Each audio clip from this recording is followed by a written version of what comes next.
Hello student, welcome once again. बच्चों, इस video में हम लोग एक्सरसाइज 13.2 का जो 5th नंबर का क्वेश्चन है इसे सॉल्व करना सीखेंगे। इसमें हमसे ये बोला जा रहा है कि एक सिलेंड्रिकल पिलर है जिसका 50 सेंटीमीटर डायमीटर है और 3.5 मीटर हाइट है। तो देखो यहाँ पर ये एक चीज़ ध्यान रखना कि ये सेंटीमीटर में दिया हुआ है और जो हाइट है उसकी वो मीटर में दी गई है। अब हमसे बोला ये जा रहा कि find the cost of painting the curve surface of the pillar at the rate of 12.50 पर मीटर का स्क्वायर।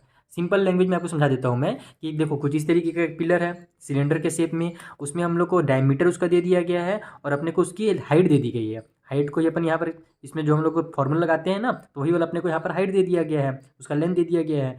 अब हम जानते हैं क्या है कि हम लोग को फॉर्मूला में डायमीटर की जरूरत पड़ती नहीं है, रेडियस ही पड़ती है। तो हम लोग यहाँ से पहले तो रेडियस निकालेंगे, पहला चीज़। दूसरा अपने को करना क्या है, मेन काम अपने को कर्व सरफेस एरिया निकालना है पिलर का ऊपर वाला पार्ट में और नीचे वाले पार्ट में। इधर इधर अपने को पेंटिंग वगैरह नहीं करना है, केवल साइड साइड में पेंट करना है। तो अपने को कर्व सरफेस एरिया निकालना है। जब हमको कर्व सरफेस एरिया मिल जाएगा तो हम लोग आसानी से इसके साथ उसका मल्टीप्लाई कर देंगे, क्योंकि यहाँ पर 1 मीटर का दिया हुआ है कि 1 मीटर का जो स्क्वायर है उसका रेट इतना रुपये है। तो जितना भी कर्व सरफेस एरिया निकलेगा उससे इसका मल्टीप्लाई करके हम लोग आसानी से बता सकते हैं कि टोटल कॉस्ट वहाँ पर पेंटिंग का कितना लगने वाला है। तो आइए कॉपी में चलते हैं और इस क्वेश्चन को सॉल्व करते हैं एकदम सिंपल मेथड में।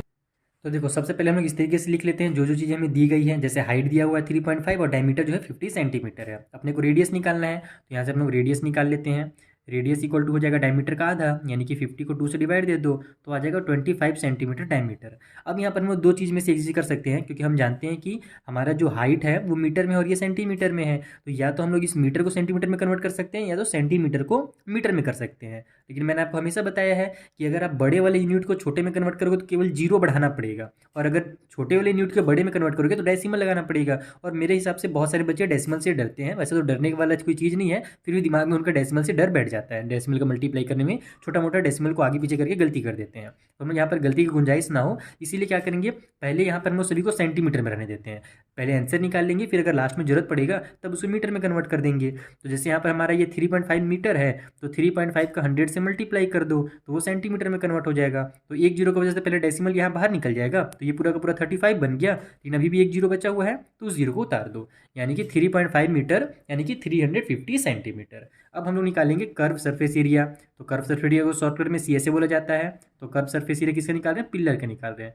तो curve surface area of pillar equal to 2πr/h, ये हमारा फॉर्मूला है। अब यहाँ पर आपको क्या करना है, 2 के जगह में 2 रहने दो, पाई की जगह में 22/7 कर लेते हैं। आर का हमको वैल्यू कितना पता चल गया, 25 पता चल गया। और एच जो है हमारे पास वो 350 सेंटीमीटर है। इसको मैंने आपको पहले ही बताया है कि आर को अगर हम लोग 3.14 कब कब लिखते हैं, जब हमारे पास ऊपर का कोई भी ना रेडियस ना ही हाइट, दोनों अगर कोई कट होने वाला ना हो आर से, तब हम लोग क्या करते हैं वहाँ पर, यानी 7 से जब कट नहीं होते रहता है ना, तब हम लोग इसको 3.14 लिखते हैं पाई को।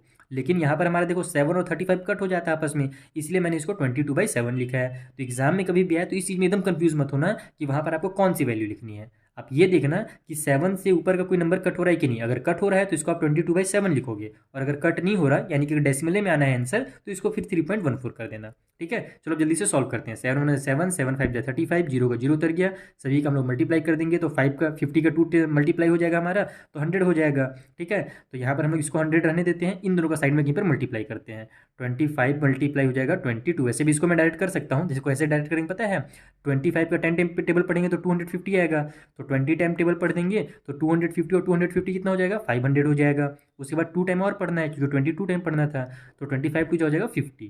तो ये हो जाएगा हमारा 550 दोनों का सब। समझ में आ गया। तो ऐसे आप डायरेक्ट भी कर सकते हो, ऐसे आपका जो मैथ होगा ना थोड़ा स्ट्रांग होने लगेगा।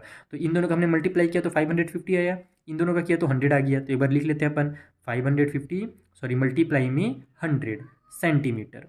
ठीक है, और यहाँ पर ये भी ध्यान रखना सेंटीमीटर में नहीं आएगा, क्योंकि ये मेरा देखो क्या था, रेडियस भी सेंटीमीटर में था और हाइट भी सेंटीमीटर में है। तो सेंटीमीटर सेंटीमीटर का मल्टीप्लाई होकर के सेंटीमीटर का स्क्वायर में हमारा आंसर आएगा। ठीक है, तो यहाँ से अब सिंपल है, 2 जीरो बढ़ जाएगा, 550 लिख लो और 100 से मल्टीप्लाई करें तो 2 जीरो बढ़ा दो। इतना सेंटीमीटर का स्क्वायर क्या है, उस पिलर का क्या बोलते हैं, कर्व सरफेस एरिया है। लेकिन यहाँ पर हमको अब ये चीज़ ध्यान देना है कि हमको जो रेट दिया हुआ था ना पिलर में पेंटिंग करने का, वो मीटर के स्क्वायर में दिया था, 12.50 पर मीटर के स्क्वायर वो बोला गया था। तो इसको हमको क्या करना है, मीटर के स्क्वायर में कन्वर्ट करना है। तो सिंपल है, मीटर के स्क्वायर में कन्वर्ट करने के लिए मैंने आपको बताया 10,000 से डिवाइड दे दो, तो 5500 और ये एक जीरो 3 जीरो हो जाएगा, डिवाइड बाई में 10,000 हो जाएगा। 10,000 क्यों होता है पता है ना, क्योंकि देखो सेंटीमीटर को मीटर में कन्वर्ट करने के लिए 100 से डिवाइड देते हैं, तो बस सेंटीमीटर के स्क्वायर को मीटर के स्क्वायर में करने के लिए 100 और 100 यानी कि 10,000 से डिवाइड देना पड़ता है। ये रूल है। 2 जीरो से 2 जीरो कट हुआ, तीसरे वाले से तीसरा कट हो गया, एक जीरो और है, तो सिंपल हम लोग क्या करेंगे 55 को लिखेंगे और एक जीरो की वजह से यहाँ पर डेसिमल लगा देंगे। इतना मीटर का स्क्वायर जो है वो पिलर का कर्व सरफेस एरिया है। अब यहाँ पर आप लिखो रेट ऑफ पेंटिंग, या फिर कॉस्ट कर सकते हो, उसको रेट नहीं लिखना, कॉस्ट कर देना, कॉस्ट ऑफ पेंटिंग।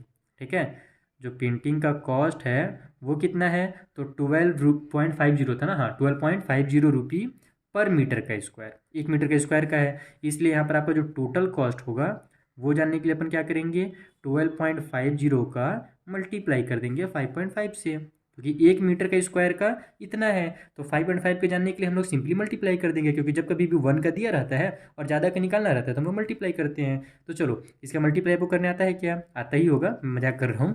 बाकी अगर आपको नहीं आता तो मुझसे आप इंस्टाग्राम में पूछ लेना, और अगर आता है तो इसका जल्दी से आप मल्टीप्लाई करो और मुझे कमेंट बॉक्स में इसका आंसर बताओ कि जो टोटल कॉस्ट निकल रहा है वो कितना निकल रहा है। इतना तो करना ही पड़ेगा अपने से, पूरा चीज़ मैं ही बता दूंगा तो आप क्या करोगे। चलो जल्दी से मल्टीप्लाई करो और मुझे कमेंट बॉक्स में आंसर बता दो प्यार से एकदम। Thank you for watching.